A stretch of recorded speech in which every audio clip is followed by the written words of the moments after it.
If at $2,500 an ounce, this was worth $100,000. At $6,500 an ounce, this is going to be worth $250,000 easy, if not a bit more.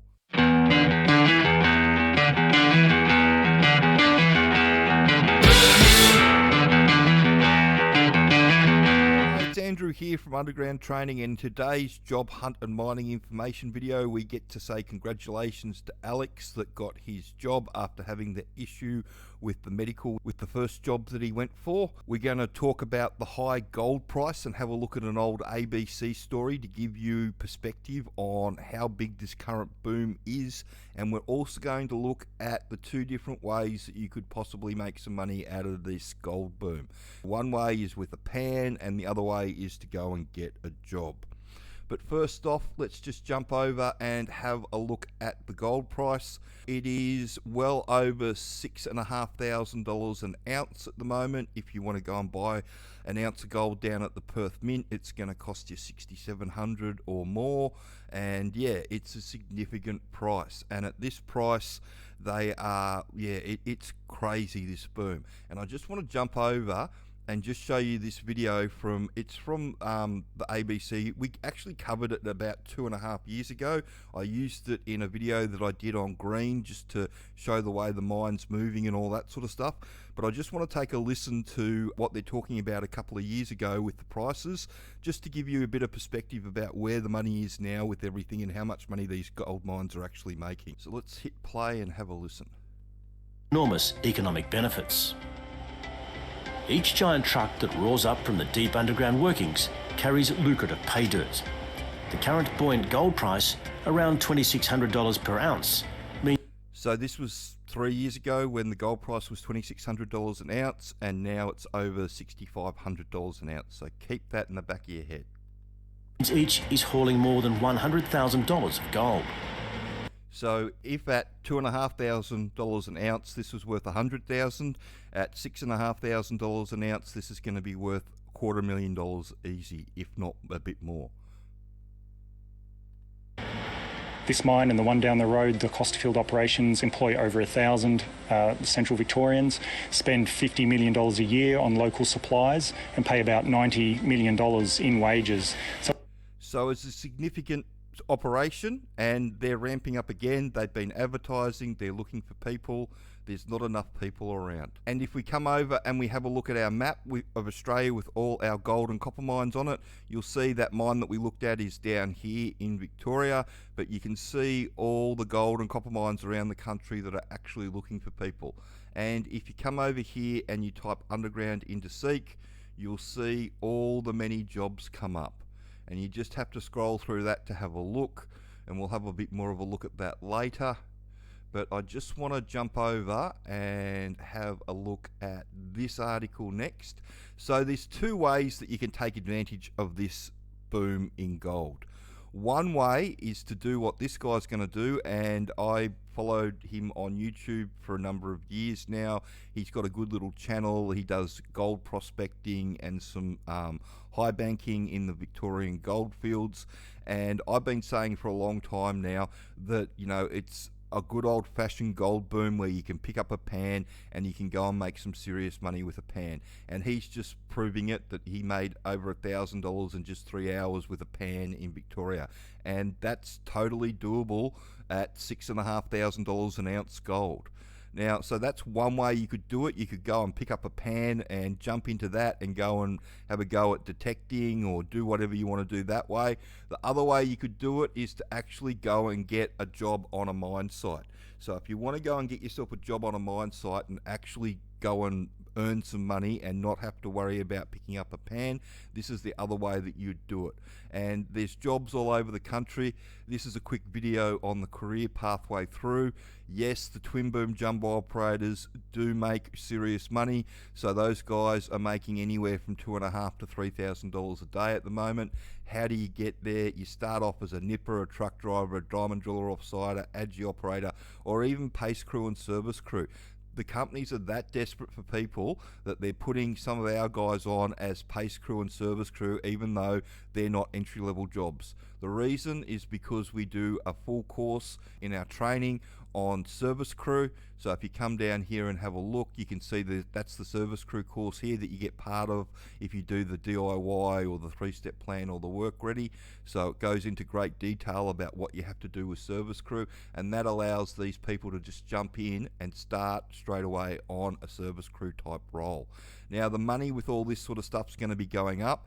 Because the money's going up significantly for the companies, what will end up happening is that the money for the workers will go up as the companies start to poach. Because with booms, it's who has the experienced workforce is the one that actually wins.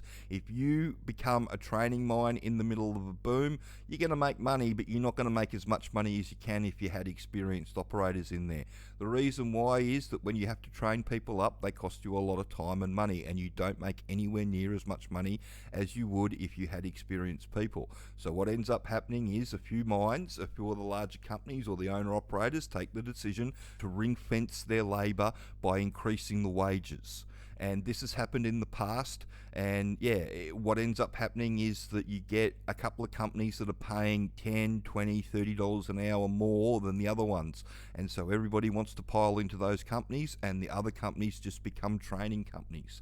And so that's already started to happen with a few of the jobs. If you look through the jobs, you'll see that some of the companies are starting to pay significantly more than others, so $10, $15, $20 an hour more, and so they're poaching. And especially a couple of the owner-operator gold mines in WA, I saw one of the companies is actually looking for truck drivers at $70 an hour, which is significantly more than the $50 to $55 an hour that everybody else is paying.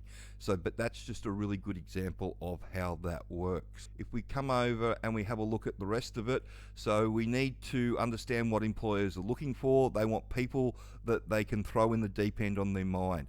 Teaching you how to drive the truck or the practical side of the job's really easy. Nobody struggles with that. They'll spend 100 hours teaching you how to drive their truck their way. It's everything else that everybody else struggles with. So if you can walk into an interview and you can show them that you know how their mine works, it just makes it so much easier to get a job. Understanding the employment process, we go through all that with the training that we do. So you actually know who makes the hiring decisions and what's going to go through with all the interview process and the onboarding process. FYI, it's the foremans and the project managers that make the hiring decisions.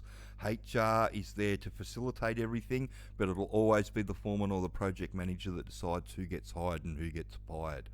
So we go into crafting a resume so it's going to get read. We put a wonderful blurb on the front page of our resumes that lights up the applicant tracking system. That's what's going to see your resume get read. It mimics what an experienced 6-month truck driver would have on their resume, or a nipper or something like that, with all the trigger words like scaling and watering down, driving up and down the decline, getting a load, dumping a load, all that sort of stuff that the employers want you to know. It's all in there, and you just need to put it on your resume so it gets read. I've done a video recently about it, so you can have a look at that, a before and after, and some of the mistakes that people make. There's no one size fits all with this resume. If anybody's telling you that there's a one size fits all, they don't know a lot about mining. You've got to tailor it to the area of the industry. What's going to get you an underground job isn't going to get you a shutdown job. You need to tailor it to the different areas of the industry. Interview prep. We talk about what the foremans and the project managers are looking for, so it goes into all that sort of stuff, and then casting the widest net where the jobs are. And as you can see, we load all the jobs up and we show you exactly where the jobs are around the country, so you can hump your job up quite quickly, which is good. It's casting the widest net, making sure that you're educated, and hunting down your job, just like Alex did. And if I jump over to the Wall of Fame page, which has been updated, Alex stuff hasn't gone on because he only notified me yesterday that he got the job, but this has been updated with all the people that have gotten work, and you can read what they say. Everybody says the same thing. The whole reason that I got the job was because I was able to talk to the foreman in the interview. But one thing Alex did raise is that the company that he is going for has got a very strict social media policy. And if you have a look down through, often in some of the text messages that people have sent back to us, we've blocked out the companies and what site they're on and all that sort of stuff, because a number of the companies have got strict social media rules that trigger instant dismissal if you get busted saying something on social media that you shouldn't. And so I just wanted to bring that up with everybody as well, and just make sure you understand these social media policies. That's why you won't see anybody with a permanent job doing any TikTok videos, and it's only the utility workers from overseas that are doing these videos these days. It's really strict, and I know I've talked about this before, but where all this social media policy all stems from was back when YouTube first started, 2008, 2010. That there was a lot of stuff, a lot of content loaded up on YouTube in the WA mines, and the mines inspectors just went through it and they busted everybody. And that's why the companies are really paranoid about anybody filming in their workplace or sending out social media in their workplace. They're worried that it's going to expose them to fines and other stuff. So if you get your job, just make sure that you have a look at the social media policy and that you don't break it, because the last thing that you want to be doing is losing your job because you've taken a TikTok video of the wet mess or the dry mess to load up to see if you can turn into a bit of a star, and all it's going to do is lose you your job. Yeah, I don't see the point of those videos showing people what a wet mess and a dry mess looks like. You know, it's a 3-star restaurant. That's basically what it is. And they all look roughly the same. Some of them are a bit better than others, but you know, it's mining. You don't choose your jobs on the camp mess. You know, you choose your jobs on the company that you're working for, their safety record, and how much money they're going to get paid. And, you know, with the living arrangements on site, it's such a random thing that I've been on so many sites over the journey where the chef has changed and they haven't changed the actual food where it's coming from, but because the chef has changed, the food's either gotten better or gotten significantly worse. And that's just down to people, and that's what you need to learn about these jobs sometimes, is that when you get to site, it's just about the people doing the job. And if you've got a shitty cook, then, you know, unfortunately you've got a shitty cook, and there's not much you can do about that. So when you're choosing these jobs, just make sure that you understand what you actually want out of it, and you're not choosing it on a frivolous thing that could change quite quickly. I hope you found that information helpful, and again, saying congratulations to Alex that got himself his job. Well done. I know you'll have a long and profitable career. I just wanted to use this video to put in perspective for people how big this gold boom actually is and how much money some of these companies are going to be making out of it, which means the wages for the workers are going to rise significantly as one company poaches workers from another company. So if you're trying to get into the mining industry, check out the training at undergroundtraining.com.au, or if you want to talk to somebody that knows how the industry works, the phone number's at the end of the video.